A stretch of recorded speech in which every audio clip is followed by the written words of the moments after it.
¿Qué tal, navegante? Buenos días, ¿cómo estás? Bueno, estamos acá en tu programa Segmentos. Bueno, caballeros, ¿qué nos toca hablar hoy día? Vamos a hablar de un tema interesante, que es, eh, más que interesante, de repente, increíble, ¿no? ¿Qué ocurre? Ocurre el accidente de Roswell. Ustedes saben que el accidente de Roswell ocurrió el 2 de julio de 1947. ¿En dónde? En Nuevo México, en Estados Unidos, prácticamente en el rancho de, de un campesino, de un granjero, ¿no? El granjero McRussell, en Roswell. Este señor descubre prácticamente un ovni caído en su rancho, que tenía una extensa área, y el ovni estaba pues destrozado en algunas partes, ¿no? Abierto. Y le comunica al sheriff de la ciudad, ¿no? El 5 de julio. Entonces, este granjero tampoco se había percatado el mismo día que había caído, sino que habían avistado una explosión, una caída, a la cual no tomaron mucha atención en vista de que estos ranchos son muy abiertos, muy enormes. Al haber ido y haber visto, ¿no? En los días sucesivos, después van del sheriff. El sheriff toma fotos, toma notas y lo comunica también a las Fuerzas Armadas, al cuartel más cercano. Y del cuartel más cercano, del área 51, que actualmente se conoce en este sector, viene una compañía, ¿no? De militares acompañados por una enfermera que iba a ser como asistente de repente algún incidente médico que pudiera ocurrir o que haya ocurrido en vista de que ya se había reportado que había ocupantes. Entonces la enfermera se llamaba Matilde O'Donnell McElroy, ¿no? Una señorita de 23 años, nacida en Los Ángeles el 12 de junio, ¿no? De 1924. Nació esta señorita en Los Ángeles, California.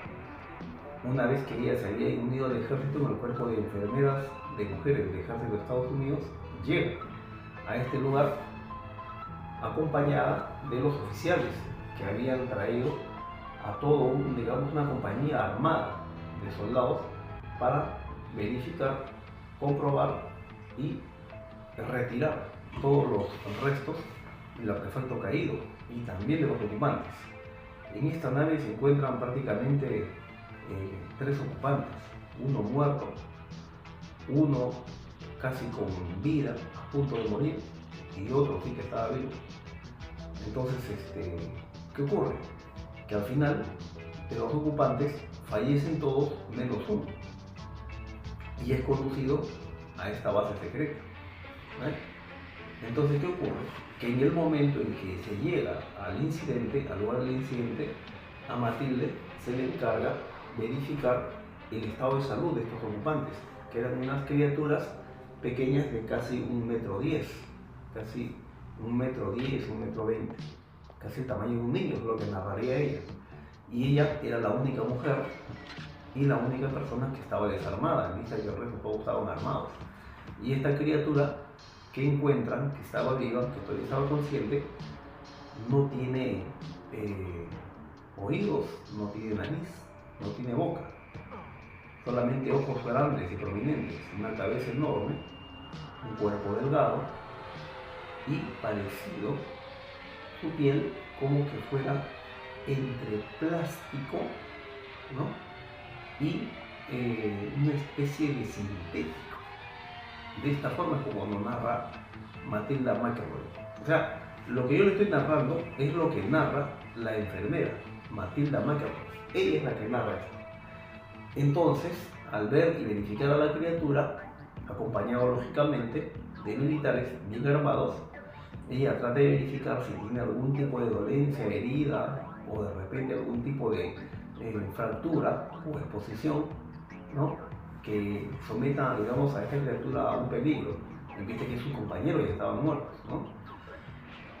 Y encuentra que no tiene ningún tipo de, digamos, de daño, pero al mismo tiempo ella dice que en ese momento comienzan a llegarle una especie de sentimientos y sensaciones, ¿no? E imágenes donde le solicitaban, digamos, una especie de conexión o comunicación. Entonces ella no entiende lo que está pasando, pero claramente se da cuenta que estos tipos de pensamientos que eran ajenos de ella provenían de la criatura, ¿eh? Y ella estaba al lado de su oficial al mando. Entonces ella mira, se desconcierta y pone un poco más de, digamos, empeño y atención a la criatura y recibe más de estos tipos de sensaciones e imágenes internas dentro de su cabeza. Entonces se asusta, se retira y da cuenta a su jefe de que la criatura está sana, que no tiene ningún problema, y el cual iba a ser trasladado y escoltado a la base militar, así como toda la nave espacial que se había caído, ¿no? Entonces, ¿qué ocurre? En estos digamos, días también se aparecen pues, un montón de curiosos, prensa, gente que viene a ver, a visitar. Un diario, el 8 de julio, reporta que había habido un ovni, ¿no? Una nave espacial, un objeto volante, un disco volador que había caído en esta parte de Nuevo México, ¿no? Luego, este periódico, al ser, digamos, duramente, digamos, apercibido por el gobierno, al día siguiente saca otro comunicado manifestando de que se trataba en realidad de un globo meteorológico que se había caído en la zona y que ya todo había sido controlado por los militares, ¿no? Entonces, al ver esta situación, se mandaron a traer, pues, digamos, las autoridades de la época vinieron y viajaron de todas partes de Estados Unidos a ver este acontecimiento. Pero también Matilde narra de que ella le comentaría a su oficial al mando las sensaciones que sintió estando cerca de esta criatura, por lo cual el comandante le solicita que vuelva a acercarse a la criatura y trate de establecer una nueva comunicación. Ella se acerca, lo llevan lógicamente a un cuarto donde estaba la criatura, digamos, sometida, y se presenta ante él. Y mentalmente le dice de que ellas son amistosos, de que quieren cuidarlo, de que no desean hacerle daño. Ella le pregunta mentalmente si tiene algún tipo de dolencia, si tiene algún tipo de necesidad, como por ejemplo necesita comida, de repente algún tipo de agua, de repente la temperatura es muy alta o muy baja, si de repente la presión atmosférica no es de su agrado, si tal vez los olores que de repente nosotros no podamos percibir, pero ellos sí, ¿no es cierto? De repente si los ruidos o de repente las ondas electromagnéticas que hay alrededor de una base militar, si algo le estuviera afectando, si algo le estuviera incomodando, a lo cual la criatura le responde negativo, que no se preocupara. Y le dice, ¿estás seguro de que no tienes ningún tipo de necesidad?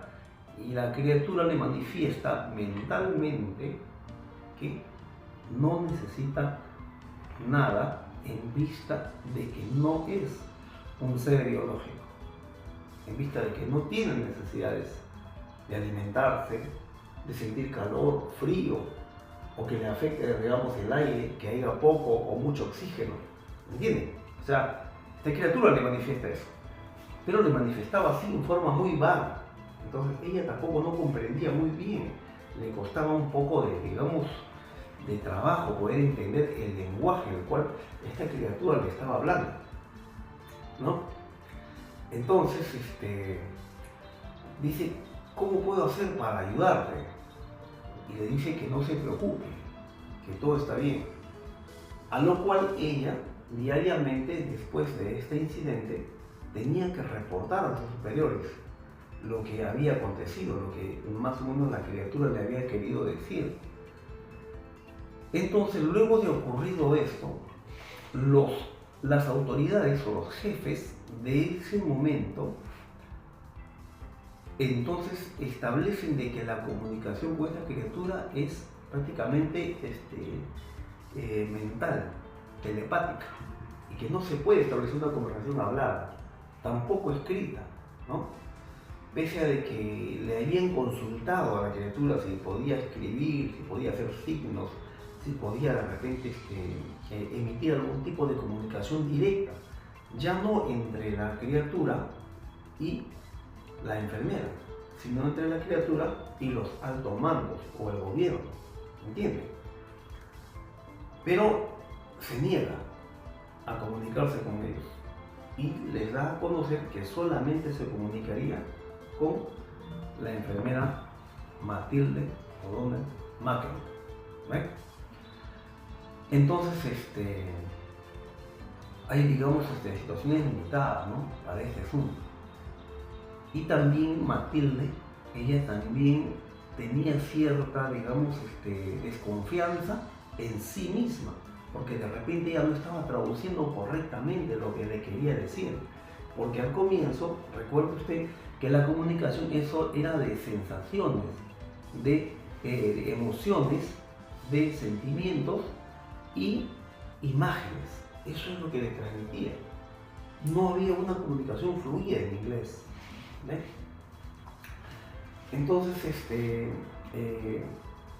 haciendo este tipo, digamos, de tratar de llegar a un buen entendimiento, a la criatura le enseñan a hablar, no hablar, perdón, le enseñan a comunicarse en inglés. ¿Cómo le enseñan? Cuando Matilde y la criatura estaban en un cuarto encerrado, comunicándose, había un gran ventanal, una especie de galería.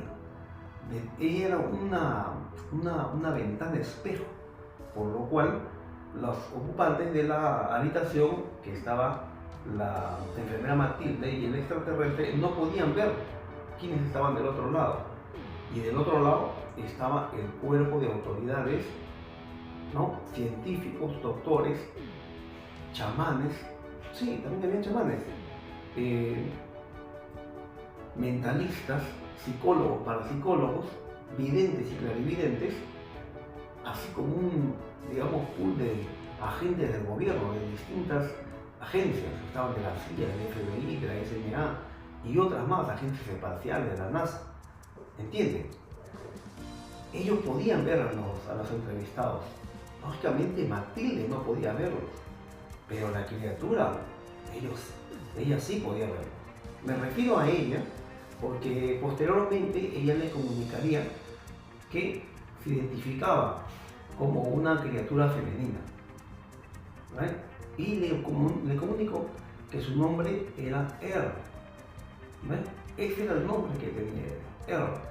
Pero ¿qué significaba este nombre? Este nombre tenía un significado que, digamos, nos daba a conocer las características de sus funciones, de cómo era ella.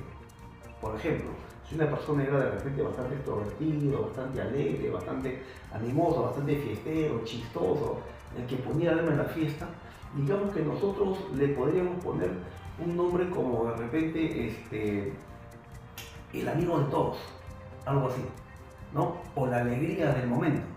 Entonces, eso significaba su nombre de ella. Tenía un significado con respecto a sus funciones y a su, digamos, situación personal. Ahora, ella era el extraterrestre. ¿Qué cosa era? Era, en su mundo, un oficial, piloto y ingeniero. Ingeniero, piloto y oficial que estaba al mando de ese platillo volador. Y como era el jefe de ese platillo volador, su cuerpo en el que estaba habitando era un cuerpo, digamos, una especie de cuerpo robotizado, más poderoso o más resistente que el de los demás. El de los demás, que tenían menor rango, que estaban dentro de la nave, ellos, su cuerpo era de menor resistencia, por eso fue que no resistieron a la caída y fallecieron, pero pudo sobrevivir en vista de que por su jerarquía, su grado y el mando y las funciones que tenía, se le había asignado un mejor cuerpo. Así es como, digamos, se identificaban ellos en su jerarquía, ¿no? Por eso es que había podido sobrevivir. Entonces, los científicos que estaban ahí viendo la entrevista se dieron cuenta de que había un problema de comunicación, no había, digamos, una comunicación estrecha, bien fluida, ¿no?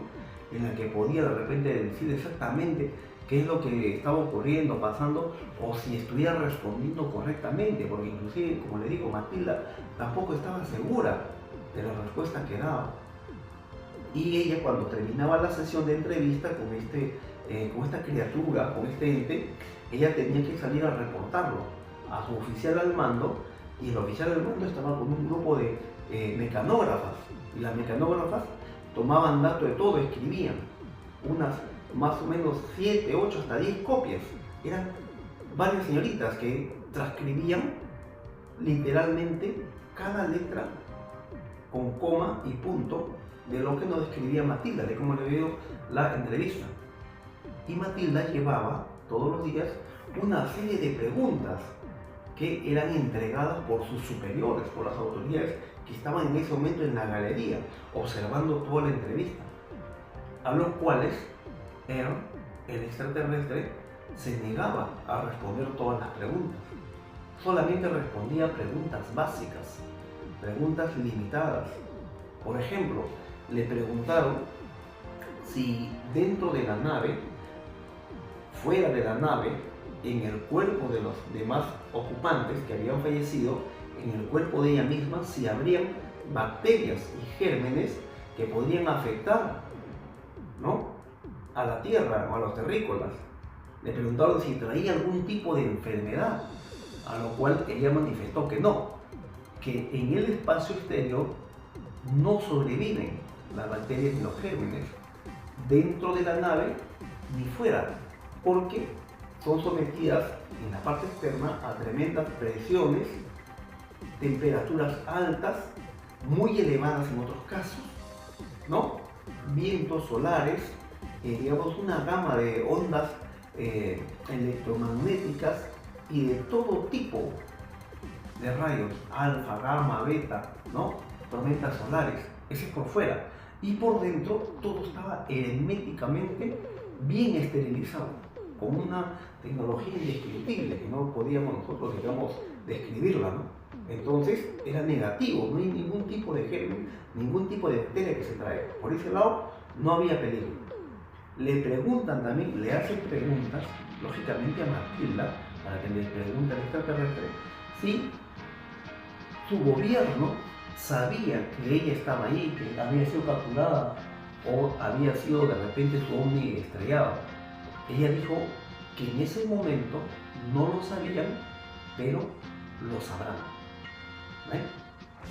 Le preguntaron cuál era el poder destructivo de su pueblo, de su gobierno, y ella manifestó de que el poder destructivo era muy alto y muy superior, inimaginable a lo que nosotros nos podíamos, digamos, entender. Entonces, ¿qué consideró la galería?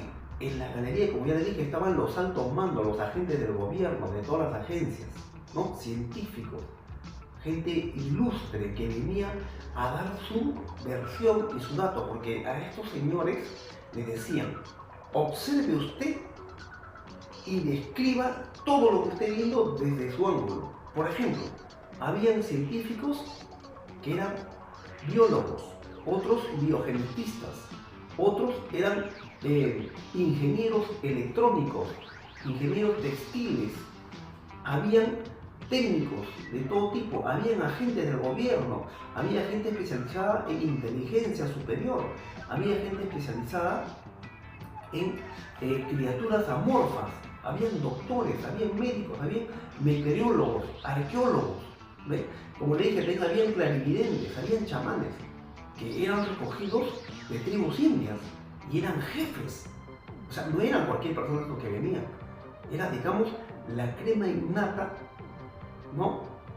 Digamos, del poder y de todo lo que se pueda entender como superior en cada campo de la tierra. Y cada uno de estos señores que estaban en la galería, que estaban detrás de la ventana espejo de la habitación de la entrevista al extraterrestre, tomaban nota y daban su versión según su punto de vista, de acuerdo a su especialidad.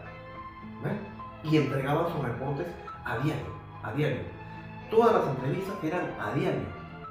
Entonces, como la criatura se negaba a tener comunicaciones con otra persona que no sea con la enfermera, en vista de que, como ya les dije, al momento del encuentro primario, ¿no? Ella era la única mujer de todo el cuerpo militar que se había aparecido. Ella era enfermera, velaba por la salud de todos. Aparte que era una mujer dócil, joven, inocente, cándida, ¿no es cierto?, casta, y había venido con las mejores intenciones de apoyar el evento, recomendada por su oficial, ¿no?, enfermera mujer al mando, que la recomendó el comandante. La más consciente de todas es Matilde. Era, pues, digamos, su situación natural de ella, ¿no? Una persona tan clara, tan alegre, tan bondadosa, ¿no? Bastante leal. Sabía de sus funciones, la llevaron a ella. Y el extraterrestre pudo establecer un contacto inicial. Y al tratar, como le dije, de sustituirla luego a Matilde, la criatura se negó. Y lógicamente entraron clarividentes, entraron científicos, entraron psicólogos a tratar de conversar con la criatura. Se sentaban frente a frente con ella, igual que como Matilde, estaban en una mesa así, separados unos metros, la criatura al frente y el entrevistador de este lado. Y se sentaban frente a frente, la miraban fijamente y trataban de establecer una comunicación mental. Le decían: hola, buenos días, ¿cómo estás? Mira, soy, digamos, el doctor tal. No queremos hacerte daño, queremos saber si tienes alguna necesidad, cómo podemos ayudarte. Queremos saber si deseas regresar a tu pueblo, te podemos ayudar. ¿Entiendes? Ese pensamiento mental era enviado hacia ella, pero no había respuesta de la criatura. Ninguna respuesta. Muchas veces se dice también que la galería, porque digamos, ¿no?, la entrevista duraba horas y luego Matilde terminaba, pues, cansada y mal, y salía a almorzar, ¿no? Y cuando ella salía, entraban otros a tratar de establecer comunicación, y la criatura no mostraba ningún tipo de comunicación, no mostraba ningún tipo de movimiento, no mostraba ningún tipo de acercamiento, y se negaba rotundamente. Entonces se decidió que Matilde sea la única, ¿no?, acompañante y entrevistadora de de esta criatura. ¿Ve? Entonces, como le estaba explicando, habían gente muy especializada en todos los campos. Un experto en comunicaciones y lenguas antiguas, científico en este campo de lenguas muertas y comunicaciones, manifestó de que los informes tal vez no eran muy precisos, porque inclusive Matilda, como le dije, dudaba de esto, porque no había un lenguaje común entre estas dos criaturas, ¿no?, entre nosotros y este ente. Entonces se decidió una de dos cosas: o aprender el idioma de ellos, o que la criatura aprenda nuestro idioma. Entonces, entre estas dos, la más lógica era enseñarle nuestro idioma. Imagínate tú solicitarle a esta criatura que te enseñe a hablar su idioma. Si el idioma era mental, de repente tardaría mucho. ¿Ves? De repente te podría engañar, te podría dar datos falsos. ¿Ves? Entonces se decidió enseñar inglés. ¿Cómo se iba a enseñar inglés? Con lecciones básicas de libros, de cuentos, abecedarios, como cuando usted aprendió en el colegio. ¿No? ¿Sí o no? Como cuando tenía usted 5 o 6 años. Igualito, clases de lenguaje. Y así se comenzó a mostrarle las consonantes. ¿Pero quién lo hacía? Lo hacía Matilde. ¿Y a Matilde quién le adiestraba? La galería, los científicos en la galería. Estos señores expertos en este tipo de comunicaciones y lenguas antiguas, y lenguas muertas, descripción de jeroglíficos, descripción de, runas, de lenguajes pictóricos, lenguajes muertos, señas y todo eso, ¿no? Lenguaje de sordomudos. Ellos le enseñaron a Matilde cómo tenía que enseñarlo. 3 días duró la enseñanza del lenguaje y por 14 horas diarias. Entonces, al mostrarle Matilde cómo eran las letras, qué sonido emitía, porque ella les emitía el sonido, la A, digamos, ¿no? Haciendo una traducción al inglés. Le decía la A, la E, la I, la O, la U, la M, la S, ¿no? Las letras combinándolo de qué quiere decir ma, pa, 1, 2, le enseñó a contar los números, le comenzó a contar cuentos así iniciales, ¿no es cierto? Los cuentos más básicos que usted recuerda en el colegio. Cómo aprendió a leer, con cantos, con mímicas, con expresiones faciales. Oh, no, tengo miedo, mira qué alegre que estoy, que ahora sí, que mira, pobrecito, oh, no, ¿qué es esto? ¿Ve? Esos tipos de cosas tuvo que hacer Matilde para enseñarle a esta criatura. Y le comenzó a dar libros básicos, pero la criatura era, como usted ya sabe, un ser inteligente, era un oficial, era ingeniero, piloto, tenía aproximadamente 640 millones de años. Esa es la edad que tenía aproximadamente la criatura. ¿Ve? Una criatura, ya tengo el dato, 625 millones de años. Esa es la edad que tenía la criatura Earl, que le manifestó luego a Matilde.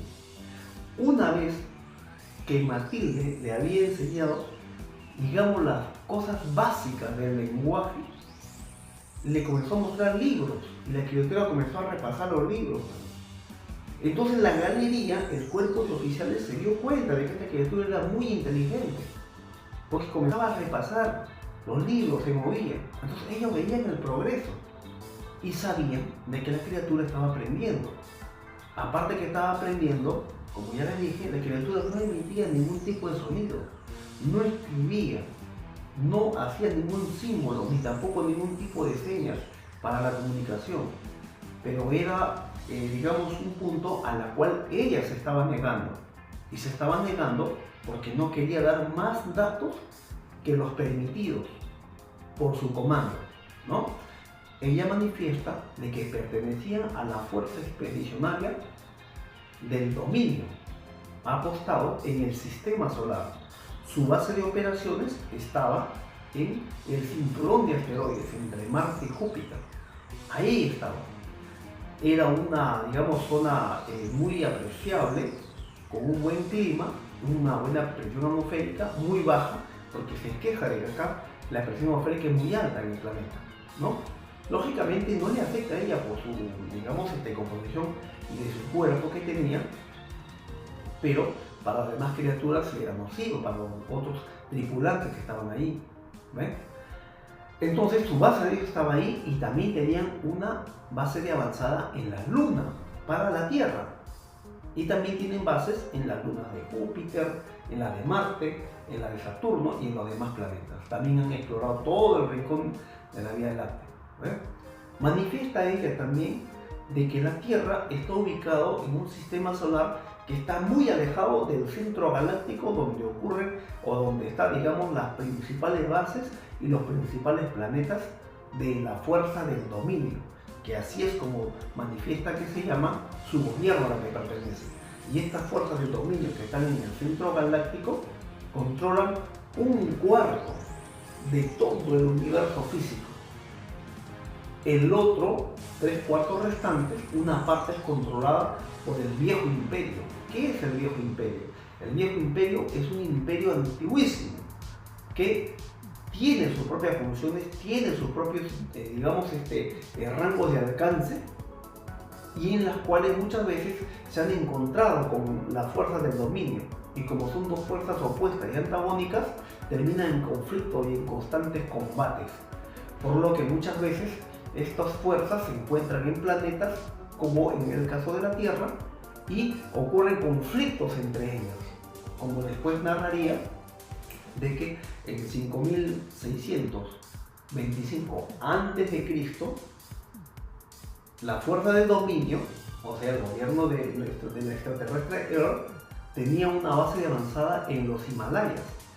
Habían colocado una base, pero previamente a eso, en 8000 a.C., habrían habido combates entre las fuerzas del dominio y la fuerza del imperio, ¿no?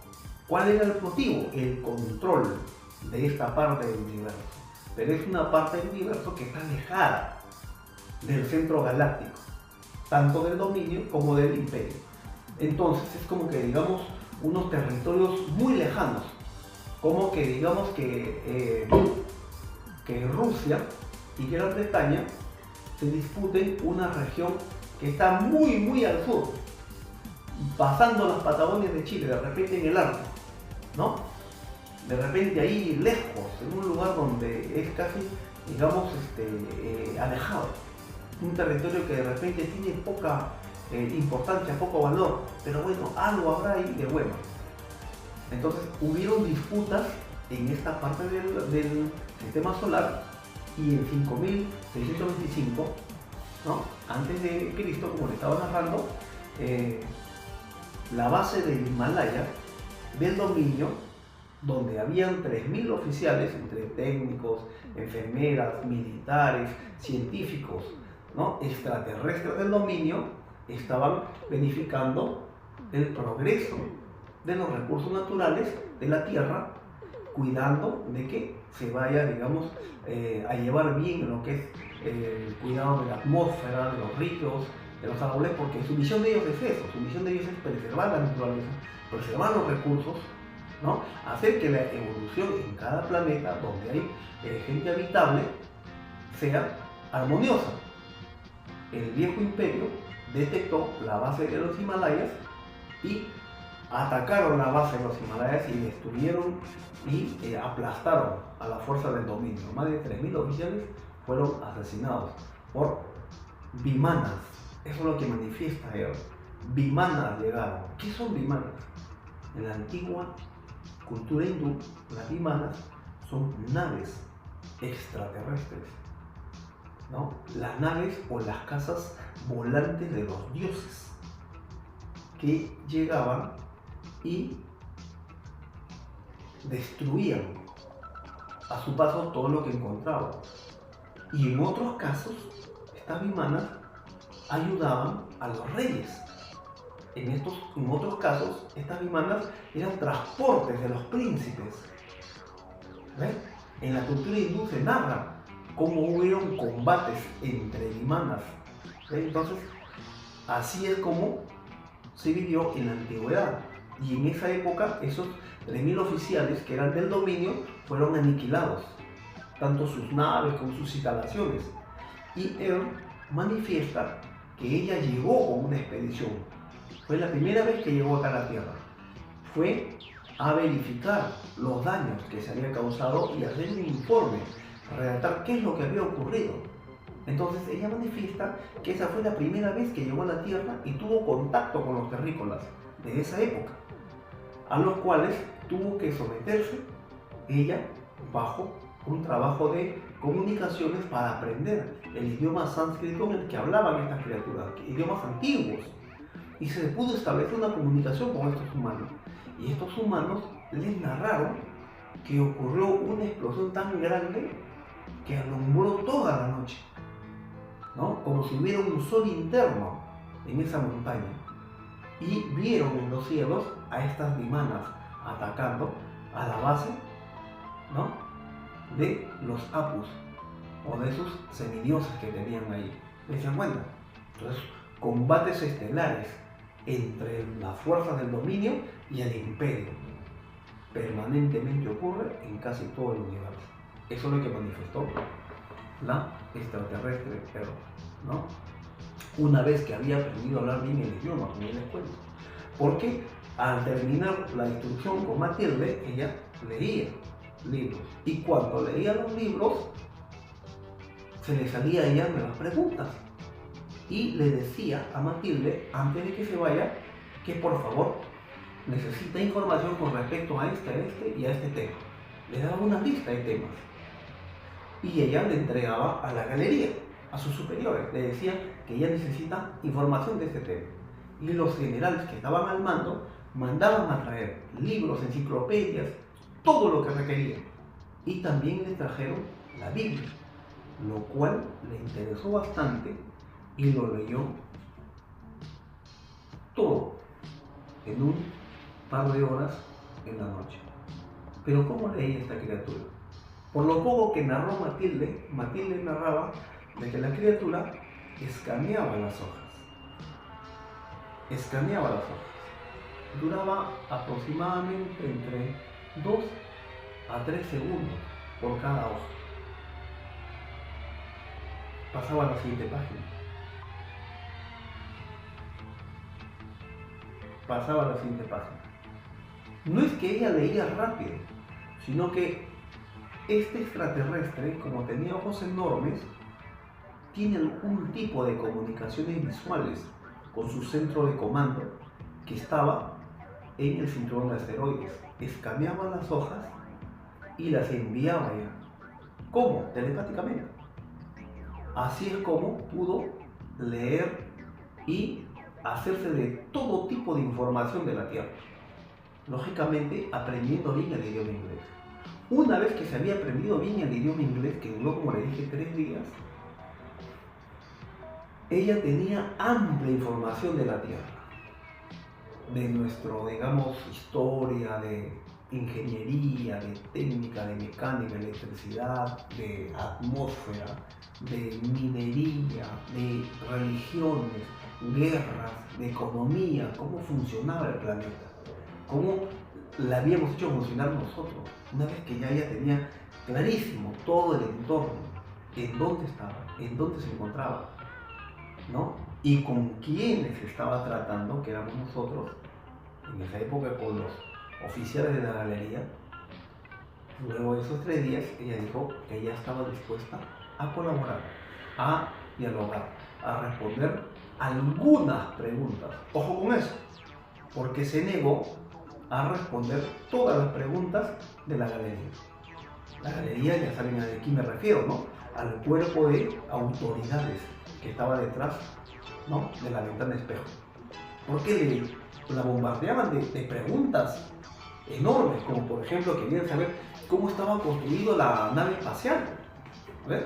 A lo que ella también respondió algunas cosas, ¿ves? Les dijo, primeramente, es un espectro tecnológico que no existe en la Tierra, ¿ves? Es en la construcción, en los planos, los diseños de esta nave es indescifrable para ustedes. ¿Por qué? Porque no han llegado todavía a esa tecnología, no tienen esa técnica. Acá hay miles de años, miles y miles y miles de años de tecnología avanzada que ustedes no la van a poder descifrar. ¿Me entienden? Algunas cosas podrían hacerle ingeniería inversa, desarmarlo, ver cómo está fabricado y reconstruirlo, ¿ves? Pero las piezas, el metal usado, el material en cada una de esas piezas es un material que no hay en la Tierra. Su composición, la mitad de ese mineral, de ese material, ¿no? Ese mineral existe en la Tierra y la otra mitad no, pero solamente de un componente. Imagínense, una nave enorme, ¿ven? El proceso para refinar estos metales y minerales manifiesta él que les tomó a sus científicos previamente millones de años. de poderlo refinar, de poderlo afinar, de poder quedar exacto tal como debería estar, ¿no? Muchas piezas y componentes jamás de la nave espacial podrán ser fabricados aquí. Eso es lo que le manifestó. Es un proceso de construcción altamente tecnológico para los cuales ustedes no tienen fábricas, no tienen maquinaria, no tienen insumos. Y muy aparte de eso, ustedes carecen de mucha conciencia y espiritualidad, que por ahí también está conectado a esta tecnología. O sea, esta tecnología no es puramente física, ¿eh? Es también metafísica. Algo que nosotros estamos pero muy atrasados, estamos prácticamente cegados, ¿no? Inclusive los pilotos de la nave, para controlar, manipular estas naves y poder desplazarse de un lugar a otro, hacer viajes grandes y enormes a velocidad de luz, atravesar el universo sideral, llegar, ¿no? Y nuevamente volver, eran prácticamente sensoriales y mentales. Se conectaba la mente del piloto con la nave. Esta era la forma correcta de cómo tripularlo, de cómo manejarlo, lo cual nosotros no tenemos todavía esa, digamos, sensación. La nave era como una especie de ser vivo, como una extensión a la cual tú te adherías, ¿eh? Ahora, también el extraterrestre que estaba en la nave, como les dije, habían varios tripulantes, ¿no? Inclusive ella misma, él manifiesta de que ella no es esa criatura que está ahí, atrapado en esa sala. Eso solamente es como, digamos, como un envoltorio. ¿Ve? En realidad ella, el ente vivo, está dentro, pero si desea, o si se siente en peligro, o si ya termina, digamos, su misión acá, puede abandonar ese cuerpo y dejarlo tirado. Es como cuando usted va y se compra un auto. Se sube al auto y maneja el auto. Cuando lo necesita, llega a un lugar y luego se sale y se baja y deja el auto. Y el auto pierde todo tipo de movilidad, se convierte en un cuerpo inerte. Él le manifestaba que eso mismo ocurría con este cuerpo. Este cuerpo es reemplazable, le decía. Y le decía, ¿y tú cómo eres en realidad? Yo soy un espíritu inmortal, que no tengo comienzo ni tendré fin. Soy como una especie de criatura trascendente, como un dios, que yo puedo controlar remotamente este cuerpo. Y en el momento que no me sirva, me paso a otro cuerpo. ¿Entienden? ¿Pero qué cuerpo? Uno de acuerdo a su categoría, rango y jerarquía, como ya habíamos comentado, ¿ves? Las demás criaturas que estaban ahí también le habían pasado lo mismo. Lógicamente que había algunos problemas internos en la traspase de la energía vital que le daba vida a estos cuerpos hacia su estación espacial, ¿vale? Entonces, ¿qué más decía con respecto a esta nave? Le decía, en la Tierra no existe ninguna persona que pueda pilotear estas naves. O sea, no hay ninguna de estas personas. Y someterlo a un entrenamiento es muy difícil e improbable, porque primeramente ellos no trabajan con seres biológicos como nosotros. Hay un problema enorme en, digamos, la logística para mantener un cuerpo biológico. Un cuerpo biológico necesita comida, necesita alimentos, necesita ropa, no debe estar sometido a altas temperaturas, a bajas temperaturas. Esos viajes interestelares que hacen ellos son a grandes velocidades, a mucha presión, demasiada, digamos, calor. Hay lugares, sectores que es realmente demasiado frío. No hay oxígeno, ¿entienden?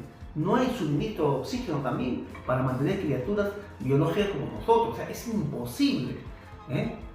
Y también le manifiesta que la nave espacial tiene una red de fibras y cables microscópicos que van alrededor de la estructura de la nave.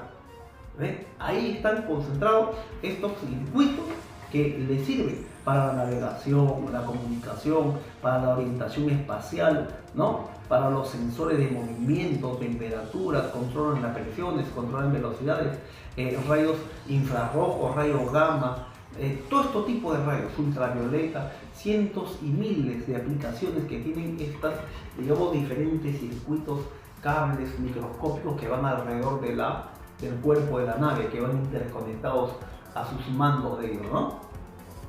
Entonces, él le manifiesta que esa es toda la información que le va a entregar con respecto a la nave. No le va a dar ningún otro tipo de información más. Entonces, como esto, todos los días reportaba Matilde a sus superiores, hacía que los superiores se sintieran,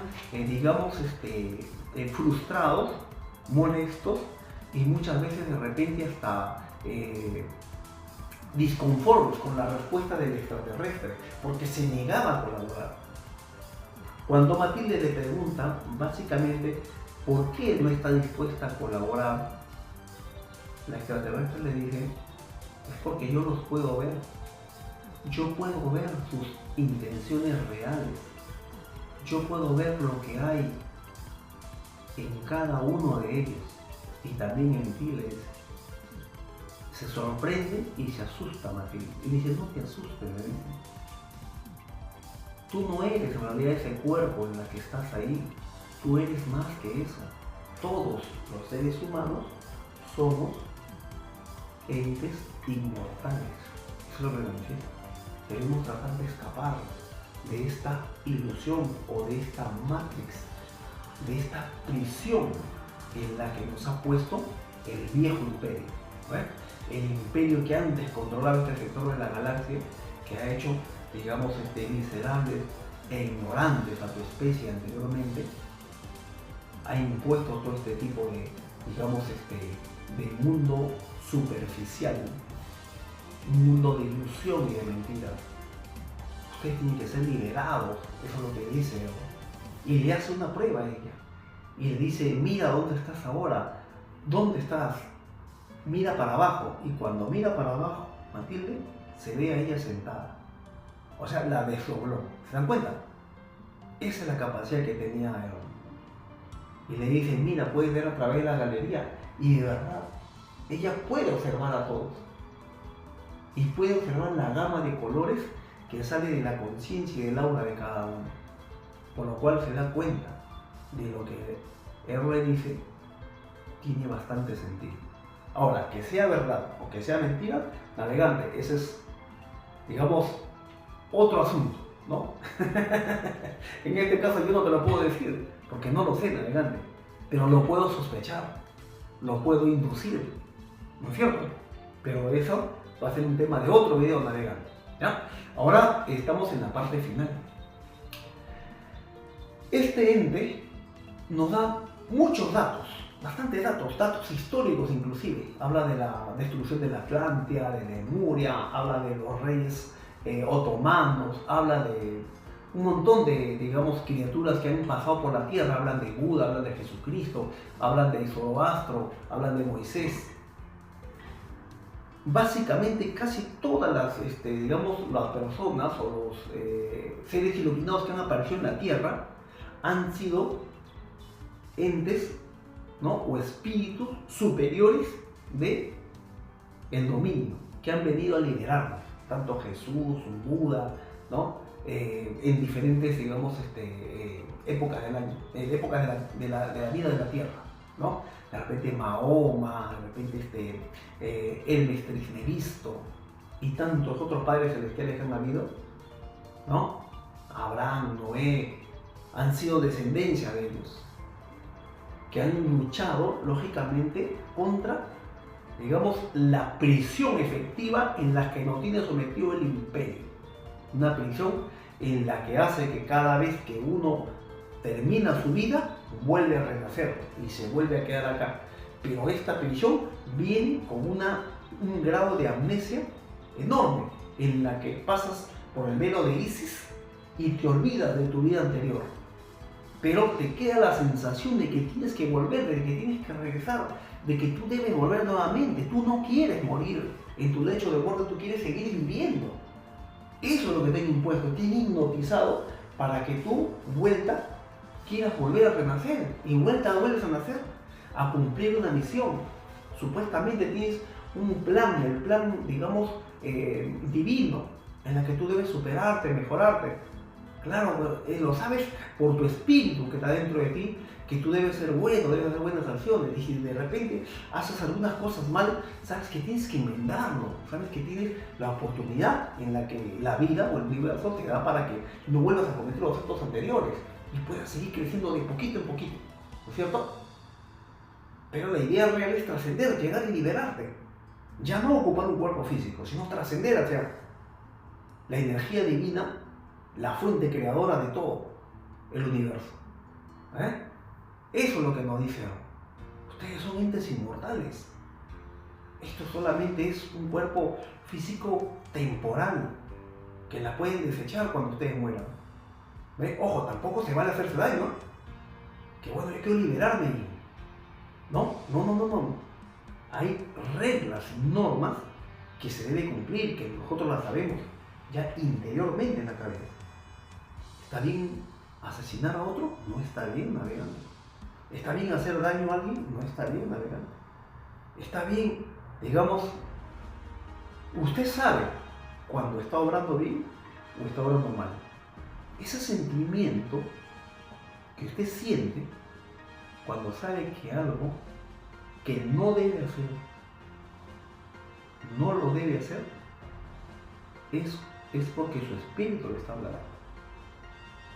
Su espíritu está diciendo dónde está la medida entre lo bueno y lo malo y a dónde debe apuntar hacia la fuente divina, ¿no?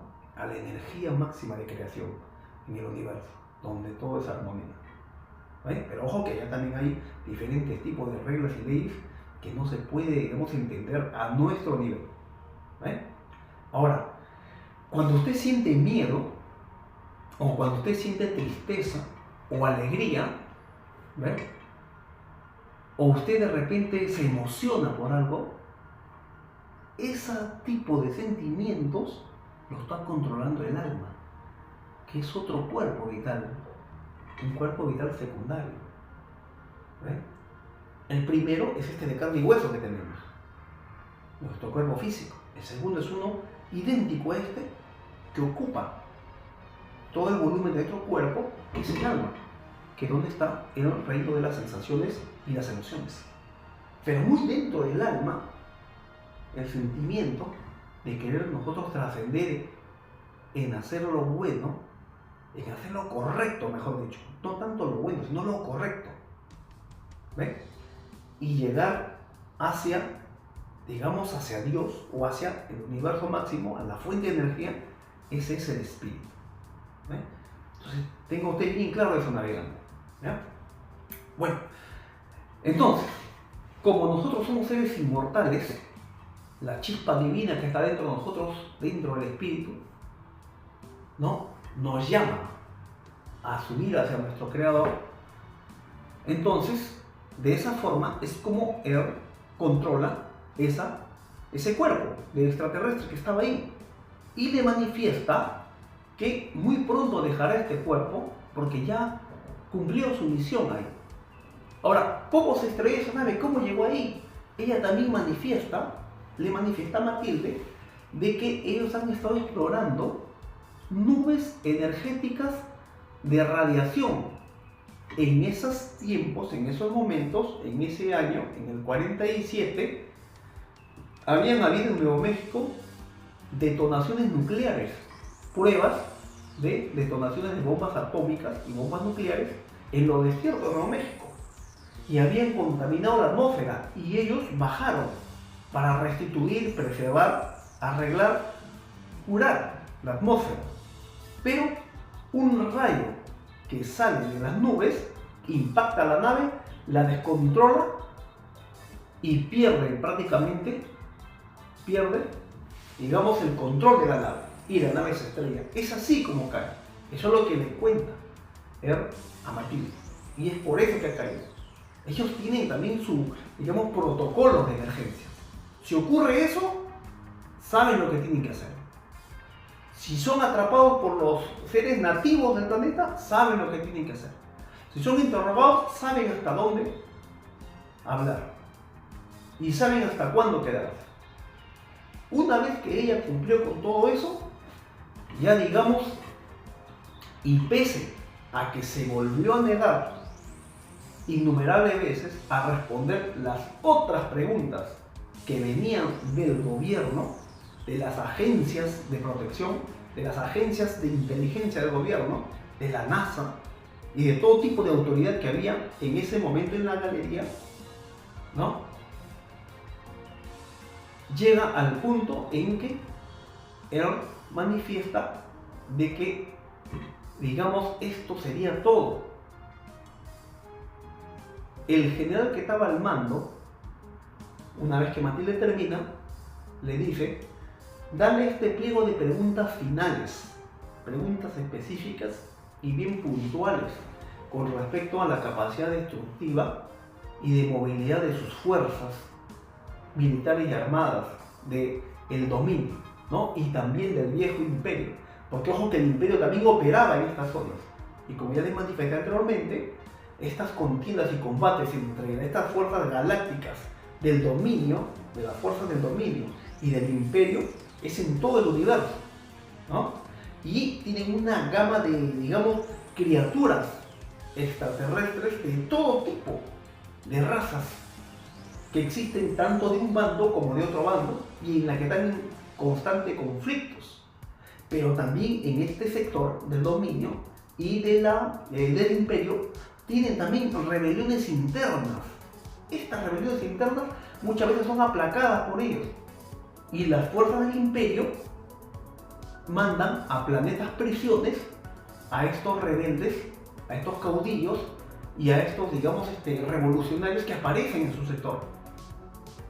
Los aniquilan físicamente y los envían como espíritus a la Tierra, donde la Tierra se convirtió prácticamente en un planeta prisión, en un zoológico, un jardín botánico, apresados aquí y envueltos por una gran ilusión, una gran amnesia e hipnosis para que estos prisioneros no salgan de acá y que sean reeducados. Les metes religiones, les metes miedo por el infierno, te los vas a premiar en el paraíso y les haces tener un ciclo de vida interno en la que no pueden escapar del planeta. Ahora, esto es controlado por una, digamos, grandes, digamos, superradares electrónicos que están apostados en diversas partes del universo. Algunas de esas fueron encontradas y destruidas por el dominio, otras no, y otras también el dominio perdió combates y batallas. O sea, no crean ustedes que solamente el dominio está, digamos, ganando la guerra galáctica, ¿no? El imperio también tiene sus zonas, digamos, de alta, digamos, alto dominio, de alto, digamos, reinado de imperio. ¿Ven? Los combates han sucedido por todos lados del universo, pero esta parte donde estamos nosotros está muy alejada. Entonces los combates son aislados y cada cierto tiempo. Entonces, estos generales le dieron una última lista de preguntas finales, a lo cual nuevamente se niega. Y les dicen, bueno, entonces, si ya no desean colaborar ni responder, al menos toda la transcripción anterior que nos ha dado, que lo firme para certificar de que esto es correcto, a lo cual también se niega. Entonces, esa copia que llevó Matilde en su entrevista final, Matilde le entregó para que lo firme y también le entregó la lista de preguntas, ¿no? Que hay otra serie de preguntas, respondió que no iba a responder. Le dice, bueno, mira, tengo esta serie de estos textos que hemos narrado de todo lo que hemos conversado desde el comienzo para que tú lo puedas firmar y certificar. Y le da, y con un bolígrafo, a lo cual también se niega, y le dice que ella no va a firmar nada, por protocolo de su especie. Entonces, al negarse en las dos cosas, Matilde guarda la copia en su bolsillo, de su sacón, y dice, bueno, entonces espera un rato, voy a dar cuenta a la galería. Al ella tratar de levantarse, se abre la puerta, ingresa un grupo de científicos y policías militares, a lo cual Matilde es detenida, separada y llevada a otro cuarto. Y a la criatura le ponen especie de bandas, ligas atados a cables en la cabeza también, y van a elevar el nivel de seguridad, que ya lo tenían previsto. y le inyectan con una especie de maquinita con ruedas que le habían traído, descarga de electroshock para tratar de inanimar a la criatura, para tenerla dormida, digamos. Le hacen unas 3, 4, 5 descargas de electroshock. Y la pobre Matilde, llorando, viendo horrorizada todo lo que pasaba, es retirada y aislada. La meten en un cuarto, la dejan ahí y a la pobre criatura la someten a esto. Y se la llevan a otro lugar de máxima seguridad. Entonces, ¿qué ocurre? Ocurre que finalmente Earl, antes de que le inyecten las descargas eléctricas, abandona el cuerpo y deja el cuerpo de ese robot sintético muerto ahí en la sala. Matilde es llevada a otra sala y luego, al día siguiente, la llevan para que trate de tomar contacto con Earl, ya amarrada en una camilla, a lo cual Earl no responde nada. Más o menos al correr de una semana y no encontraron respuesta ninguna de Earl, entonces se da por terminado la entrevista, porque el extraterrestre ya estaba inanimado, ya no tenía respuesta, ya no hablaba. Matilde, muy triste, nuevamente regresa a su cuarto, en donde el jefe de la misión le da de baja a Matilde y le dice que la misión ha terminado. Le dan de baja del ejército y la someten, antes de que se vaya, a pruebas e interrogatorios de la verdad. Le preguntan una serie de preguntas con respecto a su comunicación, le vuelven a preguntar al día siguiente, como 3 o 4 veces, las mismas preguntas para ver si mentía o cambiaba su versión en algo, a lo cual ella no cambiaba, y finalmente la someten a el suero de la verdad. Le inyectan una droga, con lo cual ella ya no recuerda después lo que ocurrió, pero cuando ya ella toma, digamos, conciencia, le dicen de que ya estuvo su servicio culminado, muy agradecido por todo, y la sacan del ejército, le dan de baja, le hacen firmar unos documentos en los cuales le prohibían a ella a que hablara de este tema bajo pena de muerte por traición hacia los Estados Unidos de América. La mandan a un sistema de protección de testigos, le dan un nuevo nombre y la pagan. Pero ¿qué ocurrió? Ocurrió que ella, esa última copia que le dieron para que firme Earl, se la había guardado en su bolsillo, se sacó, recuerdo. Esa copia la había mantenido debajo de su cama, la había guardado mientras estuvo ahí en la base. La conservó por cerca de 60 años y al final de su vida, cuando ella estaba para morir, ella lo sacó, contactó con Loren Spencer, con un editor y escritor, y lo mandó a publicar. ¿Qué dice ella también? Ella dice que en realidad ella es uno de esos seres que habitó la base extraterrestre del dominio en el Himalaya, que 5.625 años antes de Cristo fue atacada por las vimanas del Imperio, donde murieron. Esos 3.000, digamos, agentes del dominio murieron y sus espíritus se quedaron atrapados en la tierra. Volvieron a renacer acá como personas, como unos. Y las expediciones posteriores que vinieron comenzaron a buscarlos uno.